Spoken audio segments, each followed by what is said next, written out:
Salut les amis. L'histoire d'aujourd'hui s'intitule « Ma mère essaie de me faire porter la responsabilité de l'acte horrible commis par son beau-fils, ce qui m'a envoyé en prison, et maintenant elle veut que je lui pardonne parce que tout le monde est dégoûté par ce qu'elle a fait. » J'ai 21 ans. J'étais sur le point d'obtenir mon diplôme universitaire, mais mes rêves ont été complètement anéantis. J'ai été expulsé de l'université parce que j'ai été arrêté pour conduite en état d'ivresse aggravée, entre autres accusations. Avant de me juger, s'il vous plaît, écoutez-moi. Oui, j'étais ivre, mais je n'ai rien fait. Je ne conduisais même pas. J'étais simplement dans la voiture qui a fini par renverser une jeune fille dans la rue. Je vais tout raconter parce que j'ai besoin de me confier. J'ai besoin de tout sortir, vraiment. C'est mon demi-frère West, 18 ans, qui conduisait la voiture. Ma mère l'avait envoyé pour venir me chercher dans un bar où j'étais allé fêter l'anniversaire d'un ami. J'avais appelé ma mère pour lui demander de venir me chercher, parce que je ne trouvais pas d'Uber et que j'étais trop ivre pour rentrer seul. Ma mère m'a promis qu'elle viendrait, mais à la place, elle a envoyé mon demi-frère. Son excuse était qu'il était déjà dehors avec des amis et que ce serait plus pratique. Quand West est venu me chercher, j'ai hésité à monter dans la voiture avec lui. Son permis avait été suspendu à cause d'une précédente affaire de rage au volant. J'étais ivré, honnêtement, je n'avais pas vraiment le choix. Il était assez tard, donc je suis monté dans la voiture. Dès que je suis entré, j'ai réalisé que West roulait beaucoup trop vite. Je l'ai supplié de ralentir, mais il ne l'a pas fait. Au lieu de ça, il s'est moqué de moi et m'a insulté parce que j'étais sorti boire. Les choses sont un peu floues pour moi à partir de là.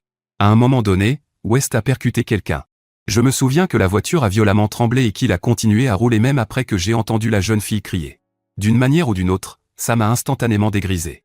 J'étais sous le choc, mais je l'ai supplié d'arrêter pour vérifier si la fille allait bien. Il a conduit directement jusqu'à la maison. Une fois arrivé, il s'est mis à pleurer et à raconter à ma mère ce qu'il avait fait. Le lendemain matin, la police a frappé à notre porte. Ils avaient obtenu la plaque d'immatriculation de West grâce à une caméra de sécurité. Malheureusement, on ne pouvait pas voir qui conduisait. Ma mère a donné mon nom. À ce moment-là, je ne comprenais pas pourquoi elle avait fait ça. J'étais terrifié et paniqué lorsque la police m'a emmené. Ma mère a simplement détourné le regard et n'a rien dit.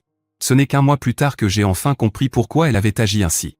Une chose que je dois préciser, c'est que ma mère a toujours aimé West bien plus que moi. Je ne sais pas pourquoi. Peut-être parce que c'est un garçon, peut-être parce qu'elle se sent plus proche de lui, je n'en sais rien. Elle n'a jamais réagi quand il me faisait du mal. Elle a commencé à sacrifier mon bonheur pour le sien, car il était son enfant préféré, son enfant doré. Mais je n'aurais jamais cru qu'elle irait jusqu'à me sacrifier de cette façon.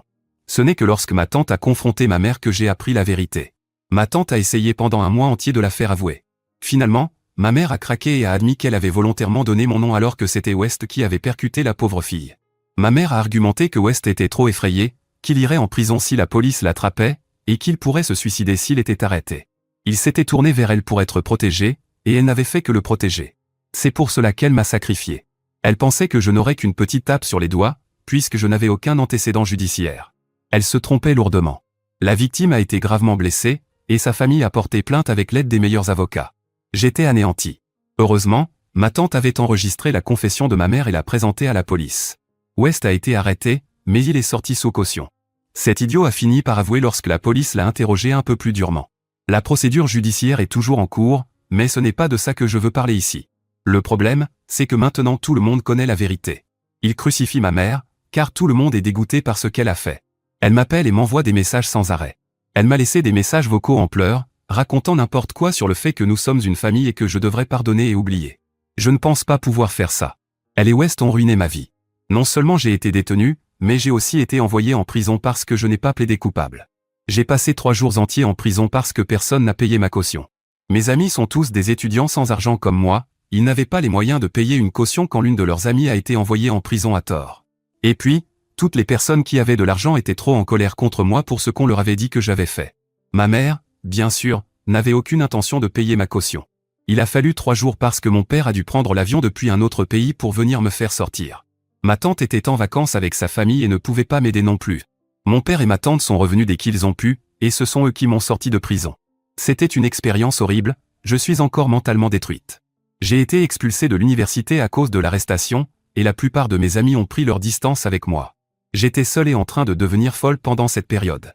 Je n'ai pas pu obtenir de preuves solides de mon innocence avant le jour où ma tante a réussi à enregistrer la confession de ma mère et de West. Il lui a fallu plus d'1 mois pour les faire avouer.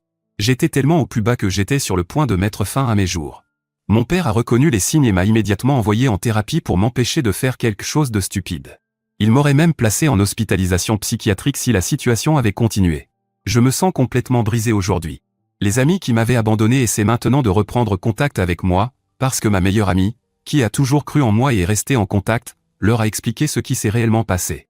La nouvelle s'est rapidement répandue, et maintenant toutes les personnes qui m'ont jugé et rejeté essaient de revenir vers moi. Ils sont aussi extrêmement durs avec ma mère et sa famille pour ce qu'ils ont fait. Ils les insultent de toutes sortes de noms, et ma mère en particulier est jugée pour avoir jeté sa propre fille sous le bus afin de protéger son beau-fils. C'est pour cela qu'elle est si déterminée à ce que je lui pardonne et que j'oublie, afin que nous puissions tous aller de l'avant. Je ne comprends pas pourquoi elle pense que cela va fonctionner. L'affaire judiciaire continue, et mon demi-frère va avoir de sérieux ennuis pour avoir renversé la pauvre fille et pris la fuite. Il est peut-être en liberté sous caution, mais il finira en prison. Je pense que ma mère veut que je pardonne et que j'oublie pour pouvoir dire à tout le monde que, puisque je lui ai pardonné, il devrait lui pardonner aussi. Je ne suis pas certaine de sa logique, mais c'est la seule explication que je vois. Elle ne s'est même pas donné la peine de s'excuser ou de me contacter une seule fois après ma libération sous caution. Je ne l'avais pas bloquée ni rien, elle n'a juste jamais appelé ni envoyé de message avant que la vérité n'éclate. Parfois, je la voyais conduire avec West, s'amuser comme si de rien n'était. Vous n'avez aucune idée de la douleur que j'ai ressentie en voyant ça. C'est à ce moment-là que j'ai compris que ma mère s'en fichait complètement. Elle n'a même pas essayé de s'excuser pour ce qu'elle m'avait fait. Et maintenant, elle s'attend à ce que je fasse ce qu'elle veut et que je reconstruise sa réputation dans la communauté. Mon père et même ma tante sont furieux. Je suis presque sûr qu'ils ont déjà dit à ma mère d'aller se faire voir, ce qui expliquerait pourquoi elle n'est pas encore venue chez ma tante. Ma tante a clairement dit qu'elle appellerait la police si ma mère osait se présenter chez elle. Je pense que cette menace la limite à me harceler uniquement par téléphone. Je sais ce que mon père et ma tante pensent de la situation, mais ils ne m'ont jamais forcé à faire quoi que ce soit. Ils m'ont dit que c'était à moi de décider ce que je voulais faire avec ma mère. Il y a aussi l'aspect judiciaire. Mon père veut que je poursuive ma mère pour diffamation, car, en connaissant la vérité, elle a dit à tout le monde que c'était moi qui avais causé l'accident. Elle aura des problèmes de toute façon, puisqu'elle a menti à la police. Mais j'ai aussi la possibilité de porter plainte contre elle au civil. J'y pense très sérieusement. Ma mère le mérite. Je sais que je suis venu ici pour me défouler, mais si vous avez des conseils à me donner, ce serait vraiment apprécié. Eddie, je pense que certains d'entre vous sont confus sur la façon dont ma mère a réussi à convaincre tout le monde que c'était moi qui avais causé l'accident. Elle savait que je ne savais pas conduire, je n'ai même pas de voiture, et c'est pour ça que je lui ai demandé de venir me chercher. Elle aurait pu dire ça à tout le monde, mais elle ne l'a pas fait. Elle a affirmé que Wa et moi étions allés au bar ensemble et que l'accident s'était produit sur le chemin du retour. Elle a même dit à la police que la famille m'avait déjà averti de ma conduite dangereuse et qu'elle savait que cela finirait par arriver si je ne les écoutais pas. Trop de personnes ont témoigné contre moi, donc, d'une certaine manière, j'ai perdu l'affaire. En gros, je n'avais aucune preuve pour montrer que je ne conduisais pas la voiture. Nous avions des caméras de sécurité à la maison, mais ma mère a prétendu qu'elles ne fonctionnaient plus et qu'elles étaient inactives depuis un certain temps. Je pense qu'elle a volontairement supprimé les enregistrements pour qu'ils ne montrent pas que je ne conduisais pas la voiture. Les images auraient clairement montré Wa sortir du siège conducteur, tandis que moi j'étais assise sur le siège passager. Il était assez tard dans la nuit, donc aucun voisin n'a rien vu pour confirmer ma version. J'ai aussi eu la malchance que le parking du bar n'ait pas de caméra de surveillance, ce qui m'a empêché de prouver que Wa conduisait. Il m'a été extrêmement difficile de prouver mon innocence. Si ma tante n'était pas intervenue, je n'aurais probablement jamais pu prouver que ma mère et mon demi-frère m'avaient piégé. Je ne serais pas ici en train d'écrire ceci aujourd'hui, je serais en train d'attendre mon procès et de parler avec des avocats. Je dois littéralement ma vie à ma tante. Vous m'avez aussi demandé où se trouvait mon beau-père dans toute cette histoire. Il travaillait à environ 3 heures de route, donc il vivait généralement là-bas. Il n'était pas à la maison quand tout cela est arrivé et il n'est revenu que lorsque ma mère l'a appelé. Je ne sais pas avec certitude s'il savait que ma mère et Wa étaient en train de me piéger, ou s'il a simplement cru les mensonges que ma mère lui a racontés. Il est resté étonnamment silencieux depuis que toute la vérité a éclaté. Je ne peux donc pas dire ce qu'il en est réellement. Quoi qu'il en soit, je ne compte pas le contacter. Je ne veux rien avoir à faire avec lui, son fils ou sa femme, c'est-à-dire ma mère. Je veux juste qu'il reste loin de moi, c'est tout. Mise à jour 1. Je pense qu'il est inutile de préciser que je vais très mal depuis un moment. J'ai écrit ce message par pure frustration, parce que j'étais submergé par tout ce qui se passait.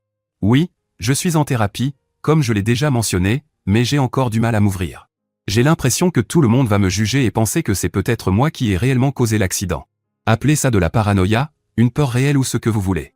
Je suis passé par l'enfer et j'ai vu ma vie s'effondrer sous mes yeux.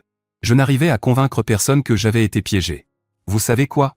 La plupart des gens à qui j'ai parlé trouvaient tout simplement incroyable qu'une mère puisse faire ça intentionnellement à sa propre fille. Du coup, ils doutaient énormément de ce que je disais. Certaines personnes, à l'époque, allait même jusqu'à féliciter ma mère pour avoir défendu son beau-fils et pour être une belle-mère aimante. Vous vous rendez compte? Oui, c'est vrai, ma mère a été une belle-mère excessivement aimante. C'est juste tragique que j'ai dû être l'agneau sacrificiel pour qu'elle puisse l'être. Beaucoup de gens pensent que j'ai toujours été jalouse de devoir partager l'amour de ma mère avec mon demi-frère. Ce n'est absolument pas vrai. J'étais prête à partager ma mère et aussi à aimer Wa comme un frère. Mais pour une raison ou une autre, Wa ne m'a jamais accepté. Il ne voulait pas vraiment de ma mère non plus, mais il s'est effondré émotionnellement quand elle a continué à le couvrir d'affection tout en négligeant sa propre fille. Je suppose qu'il a compris que ma mère l'aimait vraiment si elle était prête à aller aussi loin pour le sauver. Pendant ce temps, il m'a toujours vu comme la partie indésirable de la famille. Et en plus, sachant qu'il pouvait s'en tirer sans conséquence, il a compris qu'il pouvait me harceler pour s'amuser et ne rien payer pour ça. Bref, je n'ai pas accès à son esprit, donc je ne peux pas affirmer ce qu'il pensait réellement. Je veux juste que vous sachiez que j'ai essayé d'être une bonne sœur, mais c'est lui qui m'a constamment rejeté et harcelé, au point que j'ai dû abandonner tout espoir avec lui. J'admets que l'absence totale de considération et d'amour de la part de ma mère m'a profondément brisé. Mon père m'a récemment confié que ma mère avait toujours voulu un fils, mais qu'elle n'avait pas pu en avoir parce qu'elle était devenue infertile après ma naissance. S'il vous plaît, ne me demandez pas de détails sur le pourquoi ou le comment. Oui, ma mère a été une bonne mère pour moi jusqu'à ce que le fils de ses rêves entre dans sa vie. Elle était tellement désespérée qu'il la reconnaisse comme sa mère qu'elle a sacrifié la vie de sa vraie fille. Elle n'a pas hésité à faire de moi des dommages collatéraux dans sa quête d'un fils supplémentaire. Tant mieux pour elle, j'imagine, parce qu'au final, elle a obtenu un fils. Après avoir posté ici, j'ai été complètement bouleversé par l'amour et le soutien que j'ai reçu sur Reddit. Je voulais simplement me défouler. Comme je l'ai dit, je suis devenue réticente à parler de tout ça avec qui que ce soit. Je pensais que beaucoup d'entre vous douteraient de mon histoire et penseraient que je mentais, que c'était peut-être moi la responsable. Mais ici, j'ai reçu majoritairement des commentaires bienveillants. Oui, certaines personnes m'ont envoyé des messages privés méchants et blessants, mais elles sont très peu nombreuses. La grande majorité d'entre vous me croient et ne m'ont apporté que du soutien. Quant à ma mère, tout l'amour qu'elle avait pour moi a disparu au moment où elle a affirmé que c'était moi qui conduisais la voiture. Elle ne mérite pas mon pardon. Elle ne m'a pas défendu, alors je vais me défendre moi-même. Je vais rester ferme et la laisser faire face aux conséquences de ses actes. En fait, je pense que je vais dire à mon père d'engager une procédure pour diffamation contre ma mère. Ce sera un combat long, je le sais. J'espère simplement avoir la force de le mener jusqu'au bout. Mise à jour 2. Je pleure depuis que j'ai lu les commentaires sur mon dernier message. Vous êtes incroyable, vraiment. La quantité d'encouragement que vous m'avez donné suffit à me faire me sentir mieux. J'avais tellement peur qu'on me traite à nouveau de monstre que j'avais complètement cessé de croire en la bonté des gens. Eh bien, je suis allé voir ma thérapeute hier et je lui ai montré le message que j'ai écrit ici. Elle savait déjà que j'avais du mal à m'ouvrir aux autres, et même à elle. Écrire ici m'a énormément aidé à exprimer mes émotions. J'ai beaucoup parlé avec elle hier. À la fin, j'étais émotionnellement épuisé, mais je me sentais mieux. Ma thérapeute m'a dit que je pouvais continuer à écrire ici, puisque cela m'aide. Elle m'a cependant averti de ne pas révéler trop d'informations juridiques en ligne, étant donné que l'affaire est toujours en cours. Je vais en tenir compte. S'il vous plaît, ne me posez pas de questions juridiques. J'essaierai d'être aussi vague que possible. Je vérifierai avec mon père et notre avocat pour m'assurer que cela n'interfère pas avec la procédure. Tant que je ne parle pas d'aspects juridiques précis, je pense pouvoir continuer à discuter avec vous. J'ai donné mon accord à mon père pour qu'il engage toutes les poursuites qu'il souhaite contre ma mère. Je ne la laisserai pas s'en sortir sans conséquence. Je vous promets que je vais essayer d'être forte. J'ai aussi recommencé à parler à mes amis, et tous ceux qui m'avaient tourné le dos se sont sincèrement excusés d'avoir cru aux mensonges. Honnêtement, je ne leur en veux plus. Ils n'avaient aucun moyen de savoir ou d'imaginer que ma propre mère me piégerait. C'est une mère capable de faire arrêter sa fille et de ruiner sa vie juste pour protéger un beau-fils, simplement parce qu'il est un garçon. Avec mes amis, nous reconstruisons lentement notre amitié, mais cela prendra du temps. J'ai aussi appris à supporter les regards et les chuchotements chaque fois que des gens me reconnaissent. L'affaire a fait grand bruit dans la ville, et comme la jeune fille blessée venait d'une famille influente, la nouvelle s'est propagée très vite. Beaucoup de gens savent qui je suis et à quoi je ressemble. Il est difficile de se forger une carapace, mais j'essaie. Je ne sais pas ce que l'avenir me réserve, mais je me sens assez en paix en sachant que je vais dans la bonne direction. Mise à jour 3. Je ne pensais pas revenir ici avec une nouvelle mise à jour, mais quelque chose s'est produit et j'ai vraiment besoin de me défouler quelque part. Hier soir, mon beau-père s'est présenté chez ma tante. Ma tante était furieuse de le voir là et l'a menacé d'appeler la police s'il ne partait pas. La plupart des gens seraient partis à ce moment-là, mais pas lui. Il a dit à ma tante qu'il avait besoin de me parler et qu'il partirait une fois qu'il l'aurait fait. Une grosse dispute a éclaté entre eux, et je suis descendu pour voir ce qui se passait. Mon père et le mari de ma tante n'étaient pas à la maison, donc il n'y avait pas beaucoup de monde. Quand mon beau-père m'a vu, il m'a littéralement supplié de lui parler. Il a dit qu'il ne me demanderait rien et qu'il voulait juste discuter. Je ne savais pas quoi dire, Alors je lui ai demandé de me laisser un peu de temps. Je lui ai promis de le recontacter après avoir pris une décision et je lui ai dit qu'il serait préférable qu'il me laisse de l'espace. Mon beau-père est parti après avoir entendu cela. J'en ai parlé à mon père et à ma tante, aucun des deux ne pense que je doive quoi que ce soit à mon beau-père. Ils estiment que ce ne serait pas forcément dangereux de lui parler, mais que ce serait inutile. Et, d'une certaine manière, je partage leur avis. Je sais qu'il n'y aurait probablement aucun mal à parler à mon beau-père. Ce n'est pas un homme mauvais, en soi. Il ne m'a jamais maltraité et, au contraire, il a souvent essayé de m'inclure dans les activités familiales. Je peux même dire qu'il essayait souvent de réprimander et de punir Wa lorsqu'il me harcelait. La plupart du temps, c'était ma mère qui se montrait indulgente avec Wa et qui lui passait tout. Mon beau-père ne pouvait pas vraiment faire appliquer ses punitions, car il était rarement à la maison à cause de son travail. Il n'avait donc aucun moyen de savoir si Wa était puni comme il le souhaitait. Je n'ai rien contre cet homme. Oui, il est possible qu'il ait aidé et soutenu ma mère dans ce piège, mais je ne peux pas l'affirmer. Je suis partagé entre le rencontrer et lui dire d'aller se faire voir. Depuis cet événement, j'ai énormément de mal à prendre une décision. Je ne sais pas quoi faire. J'aimerais obtenir des réponses de sa part, mais je ne sais pas si cela vaut le stress mental que cela pourrait provoquer. En plus, j'ai un peu peur qu'il défende son fils, ce qui serait normal. Ou peut-être qu'il veut que je pardonne à ma mère, et tout ce genre de choses. Je n'ai pas de séance de thérapie avant le mois prochain, mais je ne veux pas attendre aussi longtemps pour décider.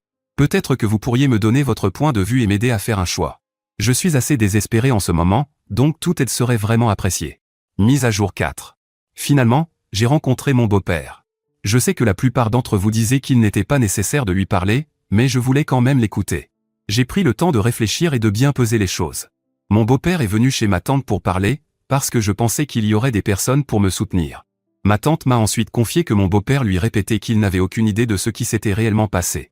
Elle ne m'avait pas transmis cette information, car elle voulait que j'essaie de régler les choses par moi-même. Quand elle m'a vu lutter pour prendre une décision, elle a décidé de me donner ce petit détail. Je ne sais pas pourquoi, mais j'avais vraiment besoin d'entendre la version de mon beau-père après ça. Je lui ai donc envoyé un message pour lui dire que j'étais prête à parler. Je ne voulais aller nulle part avec lui, alors je l'ai simplement invité chez ma tante, avec son accord. J'ai enregistré la conversation et je l'en ai informé, parce que je ne savais pas ce qu'il allait dire. Eh bien, cette conversation m'a encore plus épuisé. Il s'est avéré qu'il ne connaissait absolument pas la vérité. Je sais que beaucoup d'entre vous pensaient qu'il protégeait volontairement son fils, mais ce n'était pas le cas. Quand il est rentré chez lui après avoir appris le délit de fuite, on lui a dit que c'était moi qui conduisais la voiture. Mon beau-père avait donné des instructions très strictes à Wa et à ma mère pour qu'ils ne le laissent pas conduire. Après le dernier incident de Wa, mon beau-père était extrêmement en colère contre lui et, d'une certaine manière, il reprochait à ma mère d'avoir toujours été trop indulgente avec lui. Même lors de cet incident-là, ma mère défendait Wa et disait à tous ceux qui voulaient l'entendre qu'il avait été piégé. Mon beau-père savait que ce n'était pas vrai et n'allait pas tolérer ça. Lorsque mon beau-père a interrogé ma mère et son fils à propos de ce second incident, tous les deux ont menti. Oui, même son propre fils lui a menti. Comme tout le monde, mon beau-père n'avait aucune raison de douter de leur version. C'est pour cela qu'il n'est jamais vraiment intervenu pour me défendre. Il m'a juré qu'il lui avait montré de preuves et m'a même montré des messages entre lui et sa femme pour appuyer ses dires. Il les avait confrontés après mon arrestation. Et ma mère n'a alors plus puni la vérité. Elle lui a donné la même excuse, disant qu'elle essayait seulement de protéger Wa et de ne pas lui donner l'impression qu'elle le dénonçait. Ils se sont violemment disputés, et aujourd'hui, mon beau-père reproche essentiellement à ma mère d'avoir trop gâté son fils et d'avoir ruiné sa vie. Il ne vit même plus avec ma mère. Il loge actuellement dans un hôtel. Il m'a dit qu'il envisageait désormais de quitter ma mère. C'est l'une des raisons pour lesquelles ma mère était si désespérée que je lui pardonne. Elle est complètement convaincue qu'elle pourrait conserver sa famille et redorer son image si je pardonnais et oubliais. Entendre tout cela m'a encore plus dégoûté qu'avant. Après le départ de mon beau-père, j'ai eu l'impression de découvrir une toute nouvelle facette de ma mère, une facette que je déteste profondément. Je n'aimais déjà pas la précédente, mais là, c'est à un tout autre niveau. Je ne sais pas comment elle fait, j'imagine en étant horrible, mais c'est exactement ce que je ressens à son égard. Mon beau-père s'est excusé pour son rôle dans toute cette histoire, ainsi que pour celui de son fils. Il m'a dit qu'il n'aiderait plus Wa en rien et qu'il le laisserait subir les punitions qu'il mérite. Pour être honnête, je lui en suis reconnaissante. Il m'a souhaité bonne chance, et c'est tout. Il sait que je ne veux pas qu'il fasse partie de ma vie. La procédure judiciaire est toujours en cours, donc je ne peux pas donner plus de détails pour le moment, mais je suis certaine que j'aurai une mise à jour complète la prochaine fois que je posterai. Mise à jour 5. Ce sera une courte mise à jour pour résumer tout ce qui s'est passé. Je sais que j'ai été absente pendant longtemps, mais c'était simplement parce que je me concentrais sur l'amélioration de ma santé mentale. De plus, je voulais que les procédures judiciaires soient terminées avant de faire cette mise à jour. Tout est désormais réglé, et il a été prouvé que j'avais été piégé. West a payé une énorme amende, est allé en prison et y restera encore un bon moment. Combien de temps? 5 ans. Pas seulement pour le délit de fuite, mais aussi pour les mensonges, l'inconscience, tout. Ma mère a également dû payer une lourde amende, mais elle a été placée sous probation pour faux témoignage auprès de la police. Ce n'était pas suffisant pour une peine de prison. J'ai aussi réussi à obtenir une indemnisation financière de sa part après l'avoir poursuivie pour diffamation. Nous avons mis en place un plan de paiement et elle me verse l'argent. Le règlement s'élève à 180 000 $. C'est une somme importante, mais elle sert à compenser les dommages psychologiques et sociaux. Au final, j'ai perdu plus d'1 an d'études à cause d'elle. À ce sujet, j'ai quelque chose à dire. Mon beau-père a déjà divorcé d'elle, et elle se retrouve désormais complètement seule. Parfois, elle essaie de me contacter, mais je l'ignore. Elle a laissé une longue lettre chez ma tante, expliquant à quel point elle avait tout gâché et qu'elle aurait voulu pouvoir tout annuler. Maintenant que son fils rêvé l'a abandonnée, elle revient en insistant pour que je lui accorde à nouveau mon pardon et mon affection. Oui, elle a aussi mentionné que Wesley lui a dit qu'il coupait tout contact avec elle et ne voulait plus qu'elle lui rende visite en prison, puisqu'elle n'est plus mariée à son père. Donc oui, ma mère a désespérément essayé de protéger le fils qu'il a abandonné à la première occasion. À quel point faut-il être horrible pour qu'une personne en prison ne veuille même pas de vous là-bas? Tant pis pour elle, elle a perdu sa seule fille dans le processus, et elle sera seule pour le reste de ma vie. J'ai fini par partir vivre à l'étranger avec mon père une fois toutes les affaires judiciaires réglées. Mon père m'a inscrite à l'université, et j'ai vraiment hâte de recommencer ma carrière ici. Ma tante et moi sommes toujours très proches. Elle m'a dit que ma mère a été coupée de littéralement toute la famille après que la vérité a éclaté. Elle a aussi harcelé ma tante pour une réconciliation, mais sans aucun succès. Je dirais que je pense rarement à elle maintenant. Ma santé mentale s'améliore et je suis dans un endroit loin de tout ce chaos. Donc oui, aujourd'hui, je suis heureuse. Souhaitez-moi bonne chance, parce que je recommence l'université. Merci infiniment d'avoir été avec moi pendant la période la plus difficile de ma vie. Mise à jour 6. West purge toujours sa peine de 5 ans, même s'il lui reste actuellement presque 3 ans et demi avant de retrouver la liberté. Ce n'est pas là le pire. Le pire, c'est que ma mère est devenue obsédée par lui ces derniers temps. Depuis que j'ai changé de pays, j'ai complètement coupé tout contact avec elle. La distance est suffisamment grande pour l'empêcher de continuer à me harceler. J'ai même un nouveau numéro de téléphone ici, et très peu de personnes le connaissent. J'ai été très sélective quant à ceux qui le méritaient. De toute façon, on ne peut pas entrer dans une prison et harceler quelqu'un comme s'il était dans son appartement. Elle a donc continué le harcèlement par lettre, puisqu'on l'avait mise sur une liste de personnes interdites de visite. Peu importe qu'elle se présente les jours de visite, ce qu'elle a fait, avec de très mauvais résultats, on lui refuse l'entrée. Ce que j'ai toujours trouvé le plus curieux, c'est qu'une personne comme moi, qui n'est clairement pas quelqu'un de bien, n'est pas quelqu'un que l'on a envie de visiter, et pourtant elle est désespérée de le faire. Elle en est donc arrivée à lui envoyer des lettres. Je n'ai pas lu leur contenu, mais par des tiers, je sais à peu près de quoi il s'agissait. Elle le suppliait, ou plutôt l'implorait, de lui parler, de la laisser lui rendre visite. Elle argumentait qu'étant donné que son père ne lui rendait pas visite non plus, elle pourrait au moins être sa famille. Quelle serait celle qui l'attendrait quand il sortirait enfin, pour qu'il n'ait pas à recommencer sa vie à zéro après avoir purgé sa peine? À ce stade, dire que ma mère est folle est presque redondant. Mais sa folie a pris encore plus d'ampleur lorsqu'elle a fini par proposer d'utiliser ses économies pour engager un avocat afin de faire appel de la condamnation de Wa, de la faire annuler ou au moins de la réduire. Ici, je dois faire une petite parenthèse pour le contexte. Quand ma mère a divorcé de mon beau-père, il a gardé la maison. Elle était à lui de toute façon, donc ma mère a dû déménager dans un appartement. Elle avait quelques économies, mais n'a rien acheté, elle louait simplement. Elle disposait donc de toutes ses économies pour aider Wa. Et Wa, qui n'est pas idiot à ce point, allait évidemment saisir toute occasion de sortir de prison. Cependant, après des mois de procédure en appel, l'avocat n'a même pas réussi à réduire la peine. Ma mère a dépensé presque toutes ses économies pour cela. Et quand l'argent s'est épuisé, la bonne relation avec Wa s'est aussi terminée. Il lui avait permis de lui rendre visite tant qu'elle cherchait des avocats, puis il l'a de nouveau interdite de visite.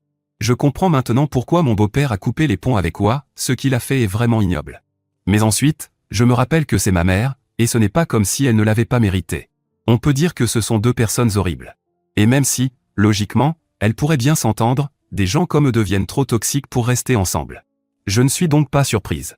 Dégoûtée, peut-être, mais pas surprise. Voilà un bon résumé de la vie actuelle de ma mère. La mienne se passe plutôt bien. Il m'a fallu du temps pour m'intégrer à la culture de ce pays, même si le fait de parler la même langue aide beaucoup.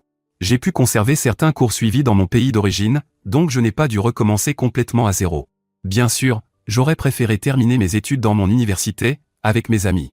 Mais parfois, la vie vous lance une balle courbe, et il faut quand même la frapper. Mise à jour 7. Je ne sais pas pourquoi je n'ai pas pensé que, lorsque le harcèlement envers Wa s'arrêterait, ma mère essaierait de me harceler moi.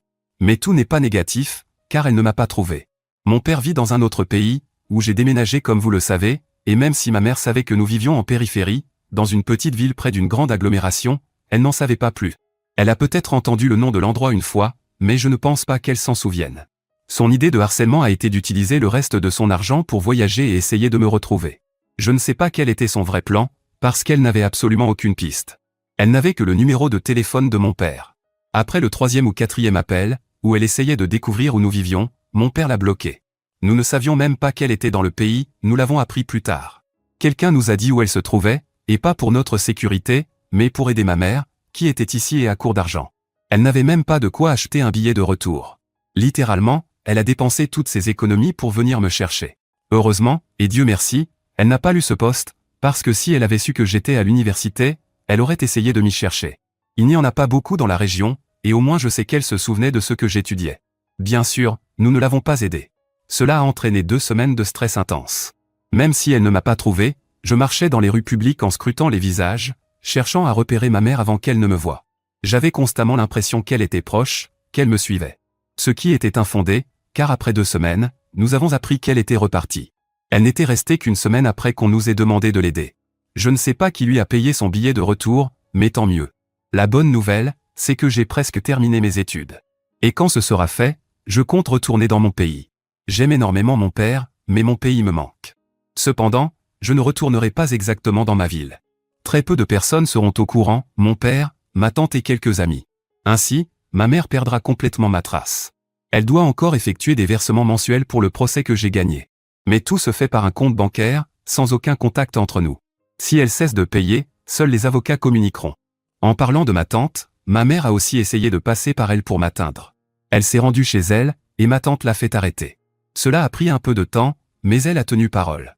C'était une arrestation mineure, elle n'était plus sous probation, mais ma tante m'a dit qu'elle avait beaucoup apprécié le moment. J'espère ne pas revenir ici dans quelques années pour dire que ma mère a découvert où je me cachais.